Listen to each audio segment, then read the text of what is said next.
이메일 받은 편지함, 회의록 폴더, 온갖 문서들 뒤섞인 클라우드 드라이브 뒤지면서 그때 그 자료 어디 있었지? 하고 한숨 쉬어본 경험 다들 있으시죠? 중요한 정보인데 꼭 필요할 땐 꼭 안 보여요. 매번 똑같은 걸 새로 찾는데 시간을 버리는 기분. 정말 지긋지긋합니다. 그렇죠. 마치 우리 뇌가 단기 기억만 가지고 일하는 것 같아요. 어제 나눈 대화의 맥락은 그냥 다 잊어버리고 오늘 또 처음부터 시작해야 하는 그런 비효율력. 바로 그겁니다. 오늘 저희가 살펴볼 자료는요. 바로 이 문제를 정면으로 돌파하겠다고 나선 로보트라는 아주 흥미로운 도구에 대한 건데요. GitHub 프로젝트 페이지를 보니까 스스로를 기억력을 가진 오픈소스 AI 동료라고 소개하더라고요. 오늘 저희의 목표는 이 기억이라는 키워드가 정말로 기존 AI 비서들이랑 근본적인 차이를 만드는지, 그래서 이게 정말 우리의 업무 방향을 바꿀 잠재력이 있는지 그 속을 한번 깊숙이 들여다보는 겁니다. 네, 핵심은 기억이 단순히 데이터를 저장하는 걸 넘어서요, 복리로 쌓이는 자산이 될 수 있느냐 하는 점입니다. 자료에 따르면 로보트는 우리가 하는 모든 업무를 사용자 컴퓨터 안에서 아주 사적인 지식 그래프로 엮어나간다고 해요. 그러니까 일회성 학변을 그냥 툭 던져주는 검색 엔진이 아니라 나와 함께 성장하는 파트너를 지향하는 거죠. 자, 그럼 그 AI 동료라는 개념을 좀 더 구체적으로 파고들어 보죠. 자료에 나온 사용 예시가 아주 흥미롭던데요. 예를 들어서 제가 다음 분기 로드맵 프레젠테이션 초안 좀 만들어줘. 이렇게 말하면 이게 단순히 웹 검색을 하는 게 아니잖아요. 그동안 저랑 관련된 모든 이메일, 회의록, 문서를 바탕으로 그 맥락에 딱 맞는 PDF를 만들어준다는 거고요. 맞습니다. 여기서 제일 중요한 건 맥락을 이해한다는 점이에요. 다른 AI한테 같은 질문을 하면 보통은 일반적인 로드맵 프레젠테이션 만드는 법을 알려주거나 아니면 제가 지정해준 몇 개 문서를 요약하는 수준에 그치죠. 하지만 로보트는 이미 우리 팀의 다음 분기 로드맵이 어떤 논의를 거쳤고 누가 어떤 의견을 냈고 어떤 데이터에 기반해야 하는지를 다 알고 있는 상태에서 작업을 시작하는 겁니다. 그럼 알렉스와의 미팅 준비해줘라는 예시도 마찬가지겠네요. 과거에 알렉스랑 주고받은 이메일, 지난 회의록, 관련 프로젝트 문서를 싹 다 뒤져서 과거에 합의된 내용, 아직 논쟁 중인 사안, 그리고 이번에 꼭 결정해야 할 것들, 이런 걸 정리해서 브리핑 노트를 만들어준다는 거죠. 이야, 이건 정말 옆에서 몇 년같이 일한 동료가 챙겨주는 느낌인데요. 바로 그 경험을 기술적으로 구현하기 위해서 로컬 우선, 그러니까 로컬 퍼스트라는 구조를 채택했습니다. 이 모든 데이터, 다시 말해 로보트의 기억은요, 외부 클라우드 서버가 아니라 전적으로 사용자 컴퓨터에, 그것도 아주 평범한 마크다운 파일 형태로 저장이 돼요. 잠시만요. 로컬에 저장된다는 건 알겠는데 그럼 그 수많은 데이터가 다 제 컴퓨터에 쌓이면 용량 문제나 속도 저하는 없나요? 그리고 제가 회사 컴퓨터랑 집 컴퓨터를 둘 다 쓰면 기억이 동기화가 안 되는 문제도 생길 것 같은데요? 아주 좋은 질문입니다. 자료에서는 이 저장소를 옵시디언과 호환되는 보관소라고 표현하거든요. 옵시디언 같은 노트 앱 사용자들이 이미 하듯이 아이클라우드나 드롭박스 같은 개인 클라우드 서비스를 통해서 이 마크다운 파일들을 동기화하면 여러 기기에서 동일한 기억을 공유할 수 있습니다. 파일 자체가 텍스트 기반이라 용량을 그렇게 크게 차지하지도 않고요. 핵심은 데이터의 소유권과 통제권이 온전히 사용자에게 있다는 점이죠. 특정 회사 서비스가 갑자기 문을 닫아도 내 기억은 사라지지 않는 겁니다. 그런 방식이군요. 데이터가 내 손 안에 있다는 그 투명성이랑 안정감이 확실히 다르네요. 이게 바로 우리가 흔히 쓰는 AI 도구들이랑 근본적으로 다른 점으로 이어지는 것 같아요. 대부분의 AI는 질문할 때마다 매번 새로운 검색을 시작잖아요. 마치 도서관 사서한테 갈 때마다 제 신분증 보여주고 찾는 주제를 처음부터 다시 설명해야 하는 것처럼요. 정확한 비유입니다. 기존 AI들은 상태가 없는 스테이트리스 구조예요. 이전 대화를 전혀 기억하지 못하죠. 하지만 로보트는 장기적인 지식을 구축하는 상태가 있는 스테이트풀 구조를 지향합니다. 이 차이가 정말 중요한데요. 로보트의 지식은 첫째, 시간이 지나면서 정보가 흩어지는 게 아니라 맥락 안에서 계속 뭉치고 깊어지고요. 둘째, 정보 간의 연결고리가 명시적으로 드러납니다.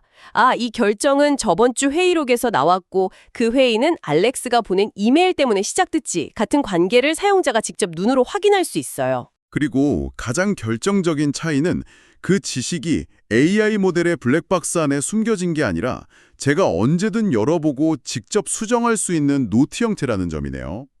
AI가 제 프로젝트에 대해서 뭔가 오해를 하고 있다면 제가 직접 들어가서 아니 그건 그런 뜻이 아니었어 라고 노트를 수정해 줄 수 있다는 거잖아요. 제 기억을 제가 직접 큐레이션하는 셈이군요. 바로 그겁니다. 기터브 페이지에 이 철학을 압축한 기가 막힌 문장이 하나 있어요. 매번 새로 시작하는 검색이 아니라 복리로 쌓이는 기억. Memory that compounds rather than retrieval that starts cold every time. 이 문장 하나가 모든 걸 설명합니다. 와, 그 문장은 정말 와닿네요. 결국 지금 우리가 쓰는 AI 비서는 매일 출근하는 똑똑한 신입사원이고 로우보트는 10년차 베테랑 동료를 만들겠다는 거군요. 신입사원은 아무리 똑똑해도 매번 업무 지시를 처음부터 상세하게 해야 하지만 베테랑 동료는 저번에 그거요? 한마디면 알아듣잖아요. 그런 엄청난 소통 비용의 차이를 만들겠다는 거네요. 최고의 요약입니다. 매번 검색하고 맥락을 설명하는 비용은 줄어들고 축적된 기억의 가치는 시간이 갈수록 기하급수적으로 늘어나는 거죠. 이게 바로 복리의 마법이고요. 좋습니다. 그 복리로 쌓이는 기억이라는 개념은 확실히 이해가 됐습니다. 그런데 그 기억이 그냥 쌓여만 있으면 똑똑한 노트 앱이랑 다를 게 없겠죠? 이 기억을 가지고 실제로 뭔가를 해주는 게 중요할 텐데 그런 자동화 기능들도 자료에 나와 있나요? 물론입니다. 그게 없으면 그냥 디지털 일기장이죠. 로우보트의 실용성은 바로 그 지점에서 나옵니다. 우선 기억을 쌓는 과정부터가 자동이에요. 사용자가 일일이 뭔가를 입력할 필요 없이 지메일이나 그라놀라, 파이어플라이즈 같은 자동 회의록 서비스랑 연동이 되거든요. 즉, 우리가 평소처럼 이메일을 주고받고 회의에 참석하기만 해도 로우보트가 배경에서 알아서 핵심 정보를 추출해서 지식 그래프를 업데이트하는 겁니다. 사용자는 그냥 하던 대로 일하면 AI 동료가 옆에서 조용히 모든 걸 배우고 정리해준다는 거군요. 여기서 더 나아가서 백그라운드 에이전트라는 기능이 등장하는데 이건 좀 더 적극적으로 움직이는 기능 같아 보이는데요. 네, 이건 반복적인 지정 노동을 자동화하는 자율적인 프로그램입니다. 자료에 나온 예를 보면 그 잠재력이 어마어마한데요. 예를 들어 중요한 고객에게서 문의 이메일이 오면 로우보트가 배경에서 그 고객과의 과거 대화, 관련 프로젝트 진행 상황을 다 종합해서 답장 초안을 미리 작성해 두는 겁니다. 저는 그냥 알림을 받고 그 초안을 검토하고 약간 수정해서 보내기만 누르면 되는 거죠. 알아서 이메일 초안을 써준다는 건 좋은데 한편으로는 좀 무섭기도 하네요. 제가 원하지 않는 타이밍에 혹은 잘못된 맥락으로 뭔가를 멋대로 써서 보내버리면 큰일이잖아요. 이 AI가 어디까지 자율적으로 행동하게 되는 건가요? 당연히 나올 수 있는 우려이고 이 지점이 매우 중요합니다. 자료는 이 통제권 문제에 대해 아주 명확하게 선을 긋습니다. 언제 무엇을 실행하고 어떤 내용을 로컬 마크다운 보관소에 다시 쓸지는 전적으로 사용자가 제어한다고 명시합니다. AI는 어디까지나 초안을 제안할 뿐이고요. 발송 버튼을 누르는 것 같은 최종 결정은 항상 사용자의 몫입니다. 자동화된 음성 메모를 생성하더라도 그 내용은 모두 투명한 마크다운 파일로 저장돼서 사용자가 확인할 수 있고요. 사용자의 통제권을 최우선으로 생각한다는 철학이군요. 자신만의 모델 가져오기, 그러니까 Bring Your Own Model이라는 정책도 같은 맥락으로 보입니다. AI의 두뇌라고 할 수 있는 언어 모델, LLM조차 사용자에게 선택권을 준다는 거니까요. 맞습니다. 특정 거대 기술 기업의 모델에 종속될 필요가 없습니다. 올라마나 LLM 스튜디오를 써서 인터넷 연결 없이 완전히 내 컴퓨터 안에서 로컬 모델을 돌릴 수도 있고요. 더 강력한 성능이 필요하면 오픈 AI나 엔스로픽 같은 서비스의 API 키를 가져와 쓸 수도 있습니다. 모델을 마음대로 바꿀 수 있다는 건 매력적인데 반대로 생각하면 일반 사용자한테는 너무 복잡한 선택 아닐까요? 어떤 모델이 좋은지까지 제가 직접 공부해야 한다면 그게 오히려 진입장벽이 될 수도 있겠는데요. 그럴 수 있습니다. 그래서 아마 초기 설정은 대부분의 사용자에게 적합한 기본 모델로 되어 있겠죠. 하지만 중요한 건 선택권이 있다는 사실 그 자체입니다. 나중에 더 비용 효율적이거나 특정 작업에 더 특화된 모델이 나오면 언제든 갈아탈 수 있다는 거죠. 뭐랄까 자동차 엔진을 바꿀 수 있는 것과 같아요. 대부분은 순정 엔진을 쓰겠지만 원한다면 튜닝할 수 있는 자유가 있는 거죠. 그리고 어떤 엔진을 쓰던 차체와 그동안의 주행 기록, 즉 기억은 그대로 내 것이라는 게 핵심입니다. 확장성 이야기도 빼놓을 수 없겠네요. MCP라는 걸 통해서 외부 도구와 서비스를 연결할 수 있다는 부분도 있던데요. 네, 이건 로우보트를 단순한 개인 비서에서 업무의 허브로 만들어주는 기능입니다.